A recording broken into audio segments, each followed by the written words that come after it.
అందరికీ నమస్కారం. అమ్మ మాట అమ్మాయి బాట ఛానల్కి స్వాగతం. కథ చెప్పుకుందామా? అసలైన రత్నం. మొదటిసారిగా వీడియో చూస్తున్నట్లయితే సబ్స్క్రైబ్ చేసుకోండి, లైక్ చేసి షేర్ చేసి సపోర్ట్ చేయండి. పక్కనున్న బెల్ సింబల్ని ప్రెస్ చేయండి. నేను చేసే కొత్త వీడియోస్ ముందుగానే మీకు నోటిఫికేషన్స్ వస్తాయి. మొదలు పెట్టుకుందామా?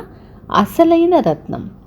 సిద్దిపురం నుండి నాగరాజు, కృష్ణయ్య కలిసి తీర్థయాత్రలకు బయలుదేరి వెళ్ళారు.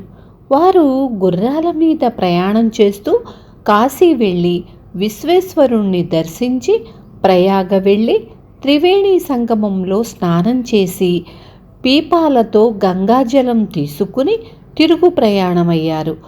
దారిలో ఒకచోట ఒక చెట్టు కింద వారికి ఒక ముసలి తాత, అతని భార్య కనిపించారు.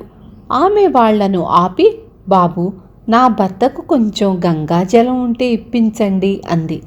మేమే ఎక్కడి నుంచో మోసుకు వస్తున్నాము, ఇంటికి పోవాలి, ఇది నీకు ఇచ్చేస్తే మళ్ళీ మాకు ఎలా వస్తుంది అన్నాడు నాగరాజు.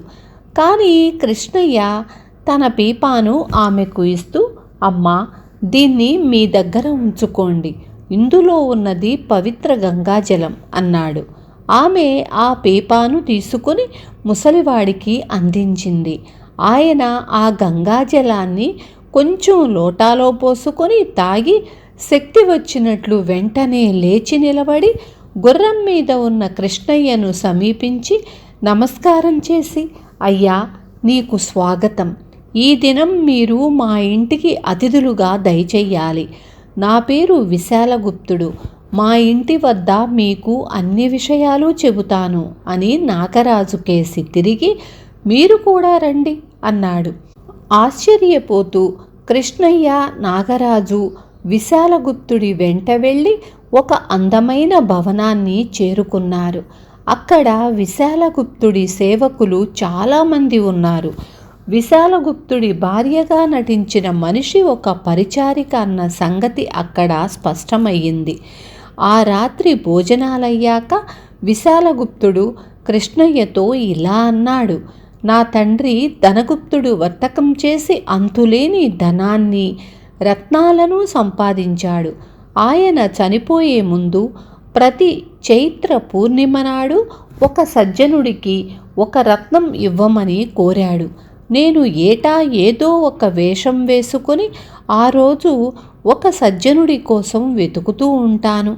ఈ ఏడు నాకు మీరు తటస్థపడ్డారు. రేపు మీరు బయలుదేరేటప్పుడు మీకు ఒక రత్నాన్ని ఇస్తాను. దాన్ని స్వీకరించి నన్ను ధన్యుణ్ణి చెయ్యాలి.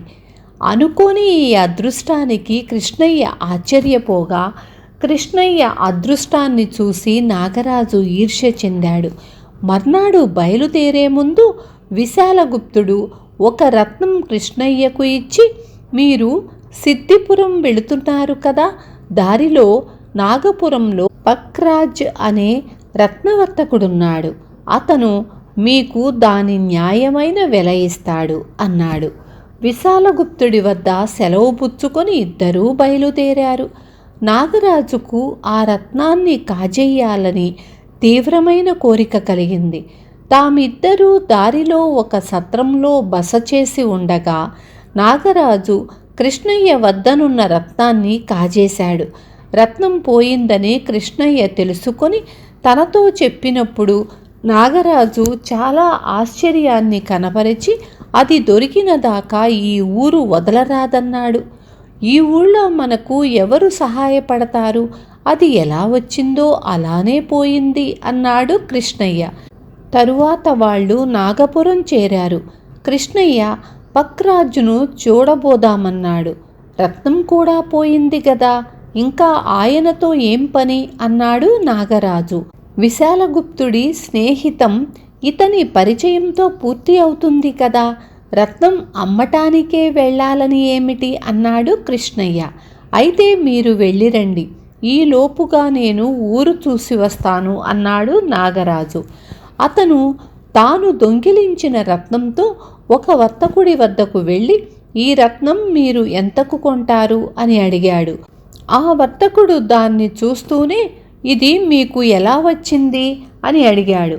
మా తండ్రి గారు బోలెడు డబ్బు పోసి కొన్నారు. నాకు డబ్బు అవసరమై అమ్ముతున్నాను అన్నాడు నాగరాజు. వర్తకుడు నవ్వి, మీ నాన్నగారిని ఎవరో బాగా మోసం చేశారు. ఇది గాజు ముక్క, చిల్లిగవ్వకు కూడా ఎవ్వరూ దీన్ని కొనరు అన్నాడు. నాగరాజుకు ఒక విధంగా తృప్తి కలిగింది. విశాలగుప్తుడు కృష్ణయ్యను మోసగించాడు. తాను చేసినది దొంగతనమే కాని విశాలగుప్తుడు కృష్ణయ్యకు చేసిన మోసం ఇంకా దారుణమైంది.